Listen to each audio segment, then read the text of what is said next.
Grande joie, aujourd'hui, 12 juillet, la fête de Saint Louis et Zélie Martin. Nous avons fait cette préparation de la nouvelle et aujourd'hui, c'est la grande fête. C'est très impressionnant quand j'ai visité la grande basilique à Lisieux et j'ai vu la grande entrée de la basilique avec ce grand visage de Louis et Zélie Martin, un couple saint qui a engendré une famille sainte. Aujourd'hui, c'est un jour de joie pour les familles, mais aussi pour notre famille. Et on se réjouit ensemble avec cette possibilité d'être saints dans tous les états de vie. Et aujourd'hui, la lecture que la parole nous donne, nous voulons accueillir toutes les familles et dire combien nous comprenons à travers la parole de Dieu la complexité de la vie familiale, de la vie conjugale. Là, le besoin d'une formation bien solide. Et toute la communauté se prépare avec beaucoup d'amour pour ce mercredi prochain, commencer les festivals des familles. Si tu n'es pas encore inscrit, il faut t'inscrire. On va commencer le grand festival international des familles. Le thème, il est sérieux, il n'a pas de recettes toutes prêtes. Besoin d'approfondir, de grandir dans le discernement, dans la sagesse à travers la parole de Dieu, à travers le magistère de l'Église, à travers aussi la vie des saints. Exode 1, 8 à 14 et verset 22. Vos rois vint au pouvoir en Égypte, qui n'avait pas connu Joseph. Il dit à son peuple, voici que le peuple des Israélites est devenu plus nombreux et plus puissant que nous. Allons, prenons des sages mesures pour nous empêcher de s'accroître. Sinon, en cas de guerre, il grossirait le nombre de nos adversaires et combattrait contre nous pour ensuite sortir du pays. On imposa donc à Israël des chefs de corvée pour lui rendre la vie dure par les travaux qu'ils exigeaient. C'est ainsi qu'il bâtit pour Pharaon des villes entrepôts de Python et de Ramsès. Mais plus on lui rendait la vie dure, plus il croissait en nombre et surabondait, ce qui fit redouter les Israélites. Les Égyptiens contraignirent les Israélites au travail et leur rendirent la vie amère par le dur travaux, préparation de l'argile, moulage des briques, divers travaux des champs, toutes sortes de travaux auxquels ils les contraignirent. L'Égypte dit aux accoucheuses, vous accoucherez les femmes des Hébreux, regardez les deux fils, faites-les le mourir. Si c'est une ville, laissez-la vivre. Voilà le malheur de la loi de l'avortement, comme un suicide collectif. Ici, ils empêchaient les enfants, les garçons, de vivre, car ils avaient peur, car en cas de guerre, perdre. Les Hébreux se multipliaient, ils avaient des enfants, ils étaient ouverts à la vie. Et pour cela, cette loi mortifère, pour détruire la fécondité de la famille. Nous vivons aussi des temps semblables aujourd'hui, où beaucoup de lois contre la vie, contre la fécondité des familles, sont lois influencent beaucoup de personnes. Comme c'est beau le verset 12, mais plus on lui rendait la vie dure, plus il croissait en nombre et surabondait. C'est la clé de l'évangélisation, la clé pour les familles saintes. Le monde va nous opprimer, les lois sont parfois oppressifs. Parfois, nous sommes appelés d'aller contre une culture de mort, mais plus nous sommes opprimés, plus on se multiplie. Et plus nous pouvons croire intérieurement. Le psaume 124. Le Seigneur qui était pour nous, à Israël de le dire, sans le Seigneur qui était pour nous, quand nous sauta sur nous, alors il nous avalait tout vifs dans le feu de leur colère. Alors les eaux nous submergeaient, le torrent passait sur nous, alors il passait sur notre âme en eau écumante. Béni soit l'Ouest, béni le Seigneur, qui n'a point fait de nous la proie de leurs dents. Notre âme, comme un oiseau, s'est échappée du filet de l'oiseleur. Les filets s'est rompu et nous avons échappé. Notre secours est dans le nom du Seigneur qui a fait le ciel et la terre. Que serait de nous si le Seigneur n'avait pas rompu ces filets de nous si le Seigneur ne serait pas à notre côté? Qu'est-ce que ce serait de nous si le Seigneur ne casse pas ces filets, qui nous empêchent et que ne veut pas que nous soyons libres dans cette liberté glorieuse des enfants de Dieu? Essaye d'empêcher la fécondité physique et aussi spirituelle des familles, qui essaie d'empêcher la fécondité, non pas seulement physique, mais aussi spirituelle des familles. Qu'est-ce que ce serait de nous si Dieu ne serait pas avec nous? Aujourd'hui, en ce temps d'action, rendons grâce au Seigneur. Il est un Père qui, comme chemine à notre côté, ne nous abandonne pas, ne laisse pas errants, ne laisse pas errantes les familles. Il connaît chacune de nos familles, et ainsi chacun de nous. Matthieu 10, 34 jusqu'au chapitre 11, verset 1. Je crois que je suis venu apporter la paix sur la terre. Je ne suis pas venu apporter la paix, mais les glaives, car je suis venu opposer l'homme à son père, la fille à sa mère, et la bru à sa belle-mère. On aura pour ennemi les gens de sa famille. Son père ou sa mère plus que moi n'est pas digne de moi. Ton fils ou sa fille plus que moi n'est pas digne de moi. Qu'on passe sa croix et ne me suit pas derrière moi n'est pas digne de moi. Qui aura trouvé sa vie la perdra, et qui aura perdu sa vie à cause de moi la trouvera. Qui vous accueille m'accueille, et qui m'accueille accueille celui qui m'a envoyé. Qui accueille un prophète au nom d'un prophète recevra une récompense de prophète. Et qui accueille un juste au nom d'un juste recevra une récompense de juste. Quiconque donnera à boire à l'un de ses petits rien qu'un verre d'eau fraîche au nom d'un disciple, en vérité, je vous le dis, il ne perdra pas sa récompense. Et il advint, quand Jésus eut achevé de donner ses consignes à ses 12 disciples, qu'il partit de là pour enseigner et prêcher dans leur ville. C'est fort cette conscience réaliste de la vocation du chrétien. D'un côté, il sera persécuté, et parfois les persécutions sont même à l'intérieur de la famille. Les membres de la famille seront les propres qui vont persécuter. C'est terrible, c'est très douloureux, une épreuve très dure que nous pouvons vivre. Il y a des incompréhensions, des rivalités, des jalousies, des compétitions dans les familles. Et c'est très douloureux, car la famille, c'est le lieu de l'amour, c'est le lieu de la confiance, c'est le lieu de l'amour inconditionnel. Et quand nous touchons la guerre, l'opposition, la haine, c'est quelque chose de très terrible. Mais aussi, de notre côté, nous sommes appelés à une radicalité. La parole de Dieu va mettre de l'ordre dans notre vie. La parole de Dieu va mettre Dieu en premier.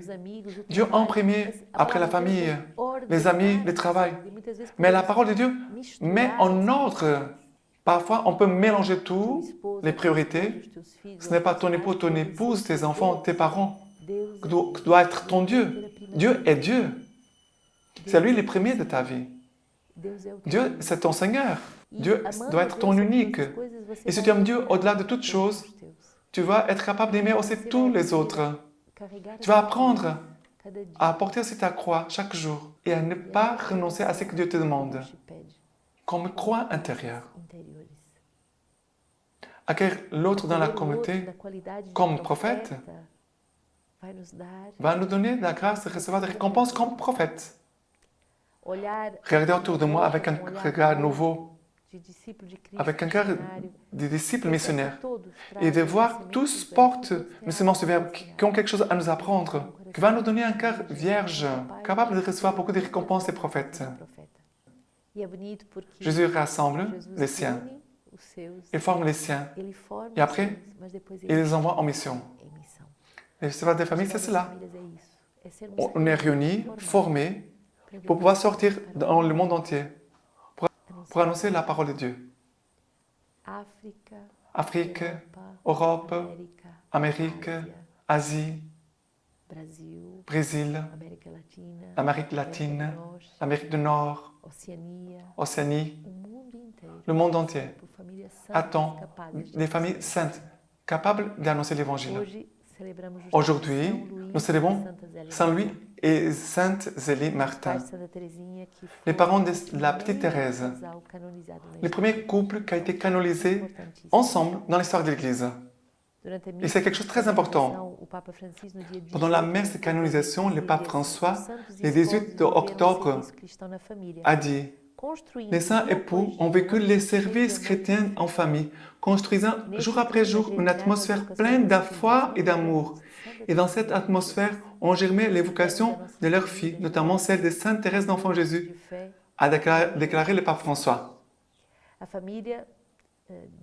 La famille, après 19 ans de mariage, face à la crise économique qui frappait la France, désireuse d'assurer le bien-être et l'avenir de ses enfants, a trouvé la force de quitter la ville française d'Alençon et de s'installer à Lisieux. Louis Martin a travaillé comme horloger et bijoutier et Zélie Martin comme propriétaire d'un atelier de broderie. Avec leurs 5 filles, ils ont donné leur temps et leur argent pour aider les personnes dans le besoin. C'est très impressionnant de voir la qualité de cette vie familiale. Et nous voyons comme ils étaient des gens très dévots. Ils avaient l'Eucharistie chaque jour. Ils mettaient Dieu en premier, toujours. Lui et l'épouse, ils avaient avant pensé à une vie religieuse. Mais Dieu leur a montré une autre chose. Mais le Seigneur leur a montré que le Seigneur voudrait une consécration de vie. C'est cela que les communautés nouvelles vivent. Non pas seulement des prêtres, des sœurs, qui consacrent leur vie au Seigneur, mais aussi des familles qui vivent une consécration de leur vie, de leur amour conjugal. Ils sont mariés, ils ont une vie matrimoniale exemplaire, la messe chaque jour, la prière, la confession fréquente, la vie paroissiale. Ils ont eu 9 enfants et 5 sont morts très tôt. Ils ont aussi passé par cette souffrance de deuil. Et aussi, Zélie, elle va avoir un cancer. Il va vivre cette Pâque. Elle offre cela pour la sanctification de sa famille. Lui va accompagner ses 3 filles au Carmel. Il va faire ce sacrifice à Dieu. Et le plus grand sacrifice, c'est certainement a été de se séparer de sa petite reine, la petite Thérèse, enfant Jésus. Saint Ambroise va nous dire, qu'est-ce que tu as vu dans les baptistères? De l'eau, certes, mais pas seulement de cela. Les diacres qui accomplissaient leur service, l'évêque qui interrogeait et consacrait. Tout d'abord, Saint Paul t'a enseigné qu'il ne faut pas regarder ce qui se voit, mais ce qui ne se voit pas, car ce qu'on voit est provisoire, mais ce qui ne se voit pas est éternel. Et tu lis encore. Depuis la création du monde, les perfections invisibles de Dieu sont comprises par ce qu'il a créé. Sa puissance éternelle et sa divinité sont estimées d'après ses œuvres. C'est pourquoi le Seigneur Jésus a dit lui-même, « Si vous ne me croyez pas, croyez de moi mes œuvres. Crois donc que la présence de la divinité est là. Tu crois à son action et tu ne crois pas à sa présence. D'où viendrait alors l'action si la présence n'était pas là d'abord? Remarque pourtant combien ce mystère est ancien, puisque préfiguré par l'origine même de ce monde. Dès le commencement, quand Dieu fit le ciel et la terre, l'Esprit, dit-il, planait sur les eaux. Est-ce qu'il n'agissait pas, celui qui planait ainsi? Reconnaît qu'il agissait dans cette création du monde lorsqu'il dit les prophètes, par la parole du Seigneur, les cieux étaient fondés, et par le souffle de sa bouche, toute leur armée, il planait et il agissait. L'un et l'autre s'appuient sur l'un témoignage prophétique. Moïse dit qu'il planait. David affirme qu'il agissait. Écoute un autre témoignage. Toute chair était corrompue par ses iniquités. Et Dieu dit, « Mon esprit ne demeurera pas dans les hommes parce qu'ils ne sont que chair. » Dieu montre par là que l'impureté charnelle et la souillure du péché grave écartent la grâce du Saint-Esprit. Ainsi Dieu, voulant restaurer les dons qu'il avait faits, produisit le déluge et ordonna aux justes, Noé, de monter dans l'arche. Lorsque l'eau du déluge baissa, Noé lâcha d'abord un corbeau qui ne revint pas. Ensuite, il lâcha une colombe qui, selon l'Écriture, revient avec un rameau d'olivier. Tu vois l'eau, tu vois le bois, tu remarques la colombe et tu doutes du mystère. C'est dans l'eau que la chair est plongée pour que tous les péchés de la chair soient lavés. C'est là que tout forfait est enseveli. C'est au bois que fut cloué Jésus quand il souffrit pour nous. La colombe, c'est sous son apparence, comme l'enseigne le Nouveau Testament, qui descendit l'Esprit Saint dont l'inspiration te donne la paix de l'âme, la tranquillité du cœur. C'est très beau de voir que nous sommes appelés à être des familles qui vivent une grâce nouvelle, une grâce spirituelle, une grâce en Dieu. Aujourd'hui, en ce deuxième jour, nous voyons comment cette famille sainte nous appelle à une contemplation, la contemplation de la vie du ciel. La petite Thérèse disait, « Mes parents sont plus dignes du ciel que de la terre. » Ce deuxième jour, nous pouvons lire un passage très beau du livre sur Louis et Zélie Martin, qui nous dit, « Louis et Zélie Martin ne sont pas des parents qu'on doit copier, mais non plus de mettre de côté. On n'arrivera pas à reproduire seulement leur méthode pédagogique. Pourquoi? Car toute relation éducative de succès naît d'une génialité, d'intuition unique, capable de pénétrer dans l'intelligence et dans le cœur, et de susciter des réponses. Être saint, ce n'est pas copier. Ce n'est pas de vouloir des recettes déjà faites. Être saint, c'est se mettre à genoux, de recevoir de Dieu la pédagogie inspirée pour chaque enfant. Car la méthode elle est valable dans certains contextes et d'autres non. L'éducation familiale se reçoit à genoux.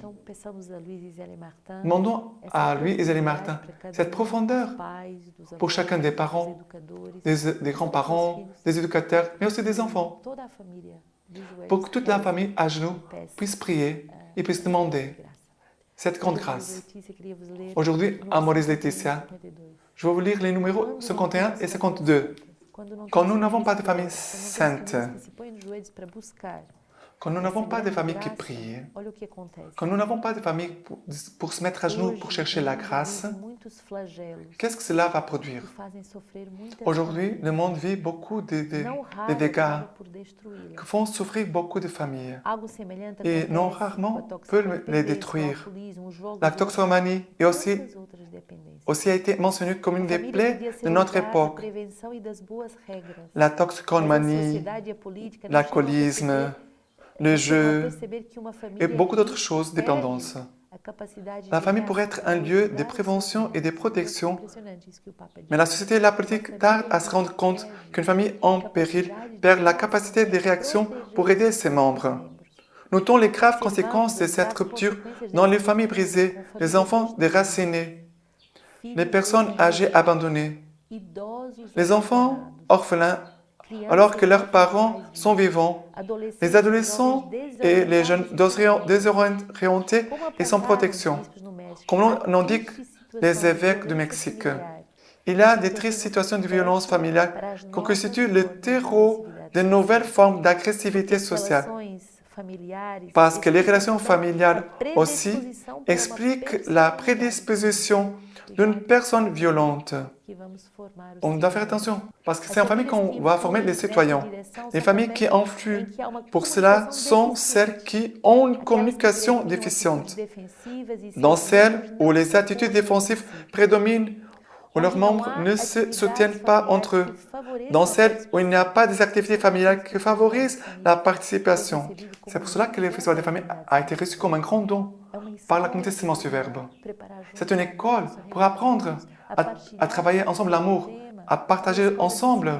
C'est une école pour tous, les plus petits jusqu'aux plus anciens, de se laisser former par la parole de Dieu, où il n'y a pas d'activité familiale qui favorise la participation, dans celle où les relations entre les parents deviennent souvent conflictueuses et violentes, et dans celle où les relations parents-enfants se caractérisent par des attitudes hostiles. La violence intrafamiliale est une école de ressentiment et de haine dans les relations humaines de base. C'est très fort cela, la parole du pape. Personne ne peut penser qu'affaiblir la famille comme société naturelle fondée sur le mariage soit une chose qui favorise la société. C'est le contraire qui arrive. Cela porte préjudice à la maturation des enfants, à la culture des valeurs communautaires et au développement moral des villes et des villages.